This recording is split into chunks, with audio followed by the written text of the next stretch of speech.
Hello everyone, আসসালামু আলাইকুম।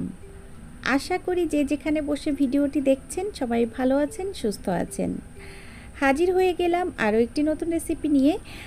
আজ আপনাদের সাথে শেয়ার করব আমরা যে ডেজার্ট আইটেম তৈরি করি সেই ডেজার্ট সাজানোর জন্য যে জেলোগুলো ব্যবহার করা হয় সেই জেলো রেসিপি। আর অনেকেই কিন্তু আমরা জানি না কিভাবে জেলোটা বানাতে হয়, আবার অনেকে দেখা যাচ্ছে জেলো বানাতে গেলে কিন্তু নরম হয়ে যায়।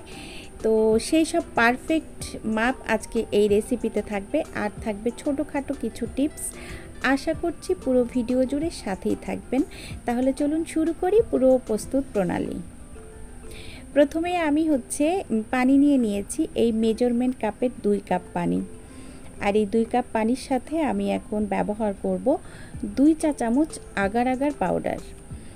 আর 1 কাপের জন্য 1 চামচ, কারণ যেহেতু এটা আমি শক্ত করব সেজন্য কিন্তু 1 চামচ দিব। আর যদি একটু নরম করতাম তাহলে কিন্তু কম দিতে হতো, মানে এর হাফ দিতে হতো। যাই হোক, এখন 2 চামচ দিয়ে ভালো করে মিশিয়ে নিচ্ছি। আর একটা কথা, চামচ কিন্তু আবার অনেক রকম হয়ে থাকে। এই চামচই একটু ছোটও হয় আবার একটু বড়ও হয়। তো এখন দিয়ে দিলাম 4 চা চামচ পরিমাণ চিনি। এখন চিনিটা দিয়েও ভালো করে মিশিয়ে নিচ্ছি। সব থেকে ভালো হয় মেজারমেন্টে যে চামচটা থাকে এটা ব্যবহার করলে, কারণ এটাতে মাপটা সুন্দর আসে। এখন ভালো করে মিশিয়ে নিলাম। আর চুলাটা কিন্তু আমি এখনও অন করি নাই, চুলাটা অন করব পরে ভালো করে মিশিয়ে তারপর। আর কখনোই গরম পানির ভিতরে কিন্তু আগার আগার পাউডারটা দিবেন না, তাহলে কিন্তু দলা বেঁধে যাবে। চলে আসলাম চুলায়, এখন আমি চুলাটা অন করে দিয়েছি আর অনবরত নাড়াচাড়া করছি।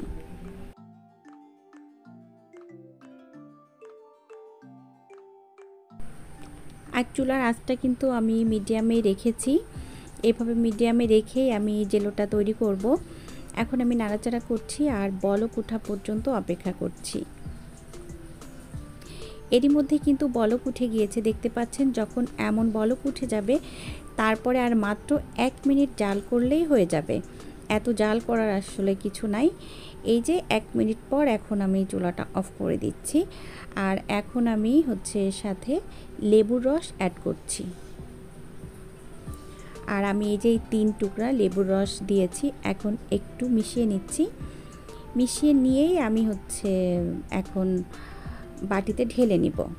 তো তার আগে আমি বাটিগুলো আগে থেকে রেডি করে রেখেছিলাম। এখন একটু কালার দিয়ে দিচ্ছি।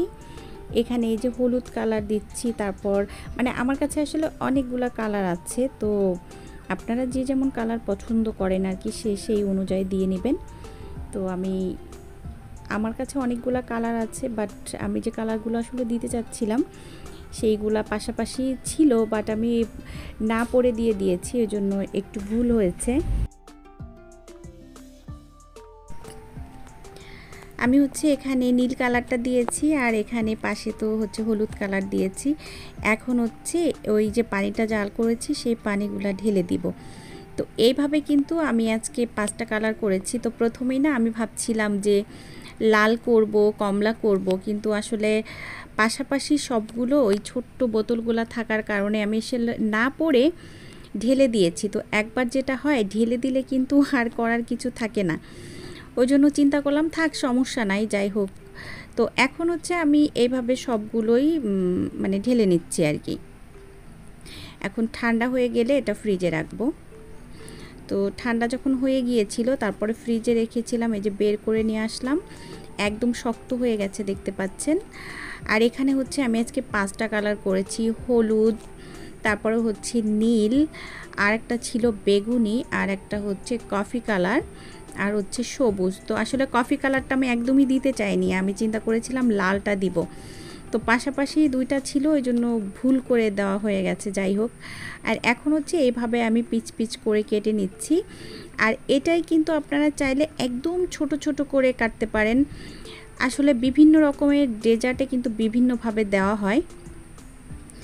আর এই জেলো দিয়েই কিন্তু আমি আগামী রেসিপিটা করব, সেজন্যই মূলত জেলোটা তৈরি করেছি। এখন এভাবে পিস পিস করে কেটে নিচ্ছি। আর আজকে যে আমি শক্ত করেছি বলে আগার আগার পাউডারটা কিন্তু একটু বেশি দিয়েছি, এটা কিন্তু আমি আগেই বলে দিয়েছি। তো এই যে দেখতে পাচ্ছেন এটা বেশ শক্ত হয়েছে। আশা করছি আজকের ভিডিওটা আপনাদের কাছে ভালো লেগেছে। তো এতক্ষণ সাথে থাকার জন্য সবাইকে অসংখ্য অসংখ্য ধন্যবাদ। সবাই ভালো থাকবেন, আমার জন্য দোয়া করবেন। আগামী রেসিপি দেখার আমন্ত্রণ জানিয়ে আমি শিরিনা বিদায় নিচ্ছি। আল্লাহ হাফেজ। আসসালামু আলাইকুম।